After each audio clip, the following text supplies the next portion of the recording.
신명기 14장 3절에서 21절 말씀까지 보도록 하겠습니다. 너는 가증한 것을 무엇이든지 먹지 말라. 너희가 먹을 만한 짐승은 이러하니 곧 소와 양과 염소와 사슴과 노루와 불그스름한 사슴과 산염소와 볼기가 흰 노루와 뿔이 긴 사슴과 사냥들이라. 짐승 중에 굽이 갈라져 쪽발도 되고 새김질도 하는 모든 것은 너희가 먹을 것이니라. 다만 새김질을 하거나 굽이 갈라진 짐승 중에도 너희가 먹지 못할 것은 이것이니 곧 낙타와 토끼와 사반 그것들은 새김질은 하나 굽이 갈라지지 아니하였으니 너희에게 부정하고 돼지는 굽이 갈라졌으나 새김질을 못하므로 너희에게 부정하니 너희는 이러한 것의 고기를 먹지 말 것이며 그 사체도 만지지 말 것이니라. 물에 있는 모든 것 중에 이런 것은 너희 중에 먹을 것이니 지느러미와 비늘이 있는 모든 것은 너희가 먹을 것이요 지느러미와 비늘이 없는 모든 것은 너희가 먹지 말지니 이는 너희에게 부정함이니라. 정한 새는 모두 너희가 먹으려니와 이런 것은 먹지 못할지니 곧 독수리와 솔개와 물수리와 매와 새매와 매의 종류와 까마귀 종류와 타조와 타흐마스와 갈매기와 새매 종류와 올빼미와 부엉이와 흰 올빼미와 당아와 올릉과 노자와 학과 황새 종류의 대승과 박쥐며 또 날기도 하고 기어다니기도 하는 것은 너희에게 부정하니 너희는 먹지 말 것이나 정한 새는 모두 너희가 먹을 것이니라.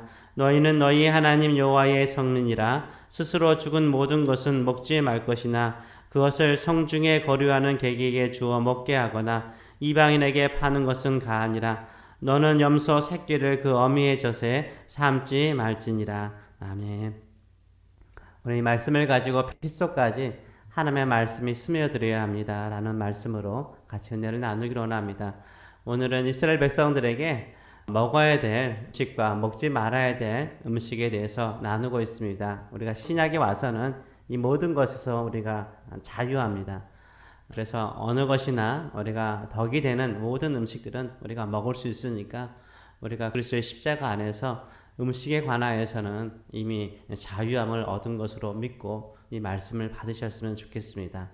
오늘 본문은 먹는 것에 관한 것입니다. 먹을 수 있는 정결한 것과 먹을 수 없는 부정한 것을 나누고 있습니다. 6절의 말씀을 보게 되면 짐승 중에 굽이 갈라져 쪽발도 되고 새김질도 하는 모든 것은 너희가 먹을 것이니라 라고 말하고 있습니다. 이 먹을 수 있는 정결한 짐승의 조건이 두 가지입니다. 이 두 가지 조건을 다 충족해야만이 먹을 수 있었어요. 굽이 갈라지고 쪽발이 되는 짐승은 정결한 짐승으로 먹을 수 있었어요. 그 이외의 짐승은 부정한 것으로 먹지를 못하게 하셨습니다. 물고기 가운데도 먹을 수 있는 물고기와 먹지 못하는 물고기를 구별하셨습니다. 구절을 보게 되면 지느러미와 비늘이 있는 모든 것은 먹을 수 있었습니다. 그러나 지느러미와 비늘이 없는 모든 것은 먹을 수가 없었어요. 이 두 가지 조건이 충족되지 않으면 먹을 수가 없었어요. 새 가운데도 먹을 수 있는 새와 먹을 수 없는 새로 나누었습니다. 특별히 새는 먹을 수 없는 부정한 새의 종류가 일일이 다 언급되고 있습니다. 그리고 또 한 가지는 스스로 죽은 모든 것은 먹지 못하도록 명령하셨습니다. 왜 하나님께서 이렇게 이스라엘 백성들에게 먹는 것에 대해서 일일이 정한 것과 부정한 것으로 구별하여 먹게 하셨을까요? 일반적으로 두 가지 이유입니다. 첫째는 신앙적인 이유예요. 부정한 것으로 언급된 짐승이나 새나 물고기는 그 당시 이방 민족이 우상 숭배와 깊이 관련이 있었어요. 어떤 물고기는 신으로 섬기기도 하고 그래서 이 우상 숭배와 깊이 관련이 있었어요. 그래서 신앙의 순수함을, 신앙의 정결함을 지키기 위해서 이런 부정한 것을 가까이 하지 못하도록 하셨습니다. 둘째 이유는 위생의 문제였습니다. 보건의 문제. 옛날에는 지금과 같이 청결, 위생, 이런 보건이 발달되지 못하였습니다. 부정한 것으로 언급된 짐승이나 물고기는 쉽게 부패하였습니다. 지금은 냉장고가 있기 때문에 잘 보관하지만 그 당시에는 그렇게 보관되지 못하잖아요. 특별히 예로 언급된 돼지 고기는 쉽게 부패하기 쉬운 고기였습니다. 우리도 소고기는 대충 구워서 먹잖아요. 그러나 돼지고기는 완전하게 잘 익혀서 먹습니다. 신앙과 관련 없이 세상 사람들도 돼지고기는 주위에서 먹습니다. 이와 같이 하나님께서 위생에 관련된 짐승들을 먹지 못하도록 하셨어요. 특별히 스스로 죽은 짐승의 물고기는 질병과 전염병과 관련이 있었어요. 그래서 이것을 먹다 보면 이 진중에 있는 모든 사람들이 한꺼번에 다 죽을 수 있기 때문에 먹지 못하게 하셨습니다. 이와 같이 이스라엘 백성들의 위생과 복원을 위해서 정한 것과 부정한 것을 구별하여서 먹도록 하셨습니다. 이렇게 몸이나 음식에 관한 규정들을 보게 되면 하나님께서 얼마나 섬세하게 이스라엘 백성들의 안전에 신경을 쓰는가를 우리가 알 수 있어요. 간섭이라기보다는 일종의 하나님의 사랑이에요. 이 땅에 살면서 건강하게, 튼튼하게, 또 여러 가지 전염병에서 하나님께서 보호하시고자 일일이 이런 규정을 두신 것을 우리가 알 수 있습니다. 그렇다면 왜 이렇게까지 먹는 것까지 규정하셨을까요? 본질적으로 왜 이런 규정까지 철저하게 지키도록 하셨을까요? 이것을 하나님 여호와의 성민으로서 하나님의 거룩한 백성으로서 반드시 지키라고 명령할까요? 신명기의 주제는 확실합니다. 신명기의 주제는 확실해요. 축복과 저주예요. 하나님의 거룩한 백성으로서 하나님의 말씀대로 살면 하나님이 복 주신다는 거예요. 그리고 하나님의 말씀대로 살지 않으면 저주를 받는다는 거예요. 이게 분명한 게 신명기입니다. 철저하게 하나님의 말씀대로 살라는 거예요. 하나님의 말씀에 한번 목숨 걸라는 거예요. 하나님의 말씀대로 살면 하나님이 책임지신다는 거예요. 하나님이 복을 주신다라고 말하고 있어요. 근데 그 하나님의 말씀을 듣고 그 말씀에 순종하는 것이 이 공적인 어떤 예배에만 한정되지 않는다는 거예요. 예배에도 하나님의 말씀대로 예배 드려야 되겠지만 우리가 오늘 본문에 나와 있는 것처럼 먹는 식단에도 내 가정에도 내 일상의 삶 속에도 하나님의 말씀을 따라 살아야 된다는 거예요. 먹는 것은 우리 일상이잖아요. 우리 매일 먹습니다. 먹는 아주 사소한 것조차도 하나님의 말씀대로 먹고 마시라는 거예요. 먹는 아주 작은 사소한 모습에도 하나님의 말씀이 들어와 있어야 된다는 거예요. 먹는 것과 같은 아주 작은 사소한 내 일상의 삶 속에도 하나님의 말씀이 스며 들어와야만이 뭐요? 우리의 삶에 변화가 일어나는 거예요. 새로운 역사가 일어난다라고 오늘 본문은 말하고 있습니다. 그래서요, 저는 그렇게 생각을 해요. 내 뼛속까지 하나님의 말씀이 스며 들어와야 돼요. 내 핏속까지 하나님의 말씀이 스며 들어와야 돼요. 우리도 몸속에 혈관에 피가 흐르는데요. 이 피가 막히면 어떻게 돼요? 그 몸 썩어버려요.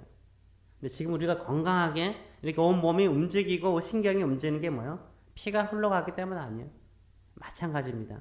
진실로 하나님의 거룩한 백성으로 하나님의 말씀을 따라 살아가는 사람이라면 뼛속까지 핏속까지 하나님의 말씀이 스며 들어와야 돼요. 뼛속까지 핏속까지 하나님의 말씀이 내 영혼과 내 마음과 내 삶 속에 들어와 있을 때 우리의 생각이 변하고 우리의 삶이 변화되고 새로워지며 새로운 능력의 사람이 되는 거예요. 하나님의 말씀의 능력의 사람이 되는 거예요. 그때 우리가 하는 모든 일들이 뭐 하는 거예요? 능력 있는 인생이 되는 거예요. 축복의 인생이 되는 줄 믿습니다. 하루에도 잠시 잠깐 하나님의 말씀을 듣거나 일주일에 딱 한 번 하나님의 말씀을 듣고 사는 것으로 충분하지 않아요. 그러면 절대 변화되지 않아요. 왜 사람들이 변화되지 않을까요? 왜 내가 변화되지 않을까요? 내가 새로운 삶의 능력의 사람으로 변화되지 않을까요? 하나님의 말씀이 뼛속까지 내 핏속까지 스며 들어와야 진정한 변화가 일어나는 거예요. 그래서 계속해서 신명기는 반복적으로 말하는 거예요. 제발 말씀대로 살아라. 말씀대로 살아라. 말씀대로 살면 하나님이 책임지신다. 천지 만물을 창조하신 하나님께서 너의 인생을 책임지신다라고 말하고 있어요. 먹는 것과 같이 아주 작고 사소한 문제에도 철저하게 하나님의 뜻이 어디 있는지 하나님의 말씀이 무엇인지를 생각하고 판단하며 순종하라라고 말하고 있습니다. 혹시 영화 대부, 갓파더 영화 보신 적 있습니까? 저도 영화가 나왔을 때 보긴 했는데 제 아들 녀석이 대부를 한 수십 번 반복해서 본 적이 있습니다. 집안에서 대부 음악만 흘러나오면 대부 음악만 흘러나오면 제 입에서 야 또냐 야 또냐 이렇게 짜증 섞인 말이 나올 정도로 좋아했어요. 지금은 그렇지 않아. 옛날에 그렇게 좋아하더라고요. 그 영화 대부 1편을 많이 보지만 3편까지 보신 분들은 그리 많지 않습니다. 3편을 보게 되면 이 마피아 두목 마이클이라는 사람 있지 않습니까? 이 마이클이 자신의 돈이 마피아니까 부정적이잖아. 이 돈을 세탁을 해야 되잖아요. 돈을 세탁하는 좋은 방법 중에 하나가 교황청을 통해서 돈 세탁하는 방법이 가장 좋았습니다. 그런 문제로 말미암아 남베르토 추기경이죠. 남베르토 추기경을 만나러 가게 됩니다. 이 남베르토 추기경이 있는 수도원을 방문하죠. 이때 두 사람이요, 수도원에 작은 뜰이 있는데 그 뜰에서 대화를 나눠요. 이 작은 뜰 중앙에 뭐가 있냐면 작은 분수대가 있어요. 이렇게 물이 조금씩 올라와서 떨어지는 분수대가 있습니다. 이 분수대 안에 작은 돌들이 있었는데 람베르토 이 추기경이 그 작은 돌 중 하나를 물에서 이렇게 들어 올려요. 끄집어내죠. 그러면서 이 마이클에게 말하죠. 이 작은 돌은 이 분수대 물속에서 1000년 이상 있었습니다. 수도원이 한 1000년 이상 됐다는 거죠. 1000년 이상 있었습니다. 그리고 이 작은 돌들을 탁 돌에 붙여서 깨트려요. 깨트리고 난 다음에 돌의 겉은 물에 젖어 있지만 그 속까지 전혀 스며들지 못하였습니다. 이것이 바로 유럽의 모습입니다. 유럽 사람들은 2000년 동안 기독교의 물속에 잠겨져 있었지만 겉은 기독교적이지만 아직 그들 속까지 깊이 스며들지 못하였습니다. 라고 이야기를 하죠. 이런 유명한 이야기를 듣고 마이클 앞에 아주 겉은 작게 보이지만 속은 아주 잔인한 마피아 두목이잖아요. 고해성사를 하죠. 자기가 지었던 모든 죄를 람베르토 추기경에게 고해 성사를 하는 모습을 보여주고 있어요. 이렇게 마피아 두목 마이클에게 이 람베르토 이 추기경이 한탄을 해요.